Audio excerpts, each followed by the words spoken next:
NCTE గైడ్లైన్స్కి వ్యతిరేకం. ఈ విధంగా నోటిఫికేషన్ ఇచ్చి ఈ విధంగా 10 లక్షల మంది కుటుంబ సభ్యుల యొక్క జీవితాలతో ఆటలాడుకుంటూ ఈరోజు చదువుకోవాలో అర్థం కాదు, నోటిఫికేషన్స్ ఛాలెంజ్ చేశారు, అది స్టే వస్తుందో లేదో అర్థం కాదు, ఏ విధంగా స్టే వస్తే మమ్మల్ని పర్మిట్ చేస్తారో లేదో అర్థం కాదు, ఒకవేళ స్టే వస్తే స్టేట్ గవర్నమెంట్ సుప్రీంకోర్టుకి వెళ్తుందో లేదో అర్థం కాదు, లేకపోతే స్టే రాదో అర్థం కాదు.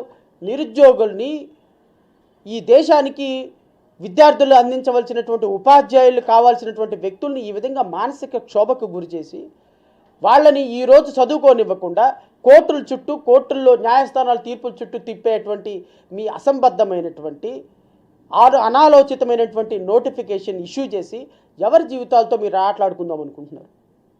నేను మీ ద్వారా రాష్ట్రంలో ఉన్నటువంటి ప్రతి నిరుద్యోగ తమ్ముడికి, చెల్లికి, వాళ్ళ కుటుంబ సభ్యులకు కూడా కోరుతున్నా, చరిత్రలో ఇలాంటి ప్రభుత్వం మరొకసారి వచ్చింది అంటే, చరిత్రలో ఇలాంటి ప్రభుత్వం మరలా మనం ఎన్నుకున్నాము అంటే, ఇలాంటి ప్రభుత్వాన్ని కనుక మన నెత్తి మీద తీసుకొచ్చి కూర్చోపెట్టుకున్నాము అంటే, జీవితంలో ఇంకొక 30-40 సంవత్సరాలు ఈ రాష్ట్రాన్ని, మన జీవితాలను బాగు చేసే అవకాశం మనం చేజార్చుకున్నట్టే.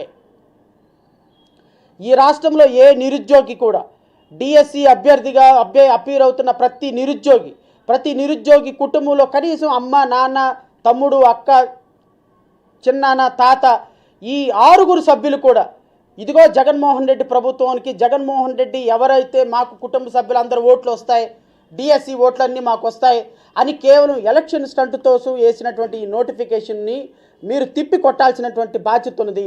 న్యాయవాదులుగా, ఒక రాజకీయ పార్టీ అధ్యక్షులుగా, జేబీఎంరావు భారత పార్టీ అధ్యక్షుడిగా ప్రజల పట్ల, సమాజం పట్ల నాకున్నటువంటి బాధ్యతని పూర్తి స్థాయిలో నేను నిర్వర్తించాను.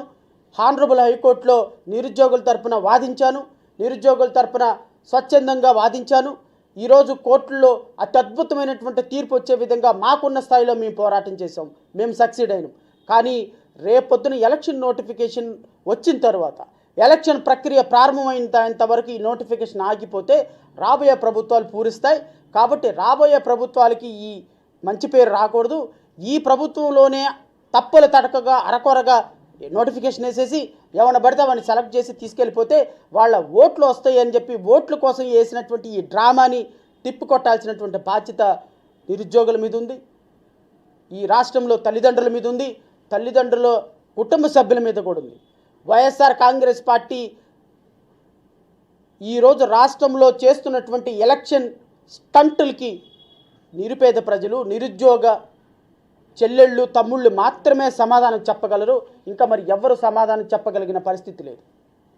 ఈరోజు దళితుల మీద దాడులు, నిన్నగాక మొన్న శిరోమణను వరప్రసాద్ కేసులో తప్పుల తడుకుగా కేసు వాదించి ఈరోజు శిరోమణను వరప్రసాద్ కేసు వేసినటువంటి 2024లో వచ్చిన స్టే ఆర్డర్ మొన్న కొట్టేయించగలిగి.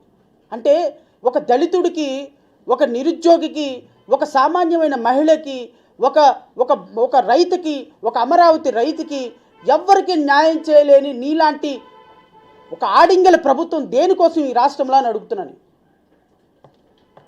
ఎస్సీ ఎస్టీలకి లోన్లు ఎవరు? ఎస్సీ ఎస్టీ పిల్లలు చదువుకుంటే, ఉన్నత విద్యలో చదువుకుంటే వాళ్ళకి ఉన్నత విద్యలో ఏ విధమైనటువంటి ప్రాతినిధ్యం ఉండదు. హయ్యర్ స్కాలర్షిప్లు రద్దు చేశారు. దళిత కుటుంబాలకు సంబంధించినటువంటి అత్యున్నతమైనటువంటి 26 పథకాలు రద్దు చేసి పడేశారు. ఈరోజు దళిత బిడ్డల్ని కొట్టి చంపుతున్నారు. వాళ్ళ మీద జరుగుతున్నటువంటి హింసాకాండకు మీద ఏ విధమైనటువంటి